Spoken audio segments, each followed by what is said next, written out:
Hello काय पाऊस चालू होता ना.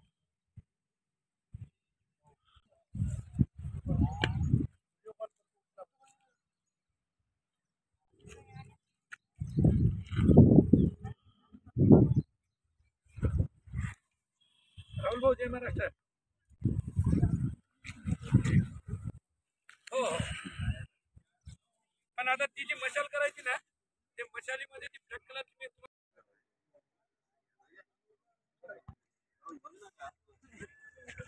दोन दिवस आधीच गायब केले त्याच्यातलं.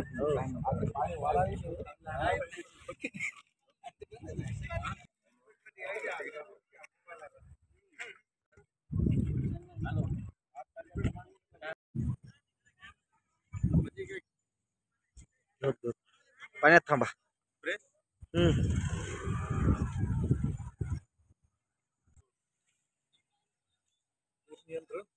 नाही नाही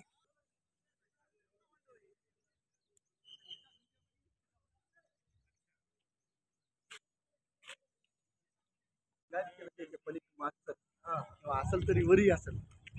नाही ते ठेवत नाही. अलीकडं पूर्ण खाली होता ना, इकडे काहीच नाही. वर्षभर ड्युटी करू दे बाईला, एक वर्षानंतर आपण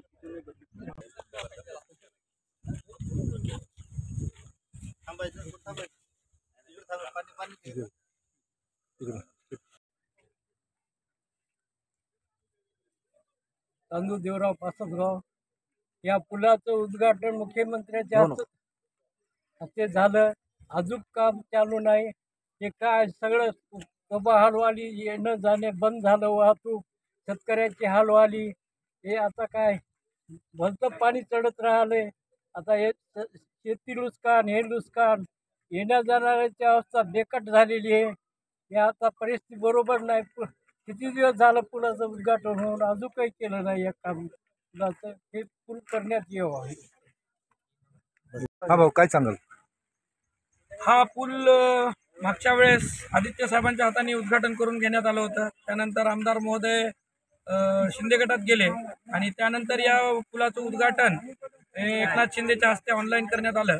परंतु अद्यापही हा पूल झालेला नाही आणि या पुलाची शिलान्यासही झालेली नाही आणि कसल्याही पद्धतीचं काम झालेलं नाही. 2000 कोटीच्या विकासाची वल्गना आज नांदेड शहरामध्ये केली जाते आणि एकीकडे बघितलं तर नांदेड शहराला मुख्य जोडणारा रस्ता परभणी हिंगोलीला जाण्यासाठी असलेला हा मुख्य मार्ग आहे आणि या मार्गावरील पूल झालेला नसल्यामुळे इथल्या नागरिकांचे हाल होतात.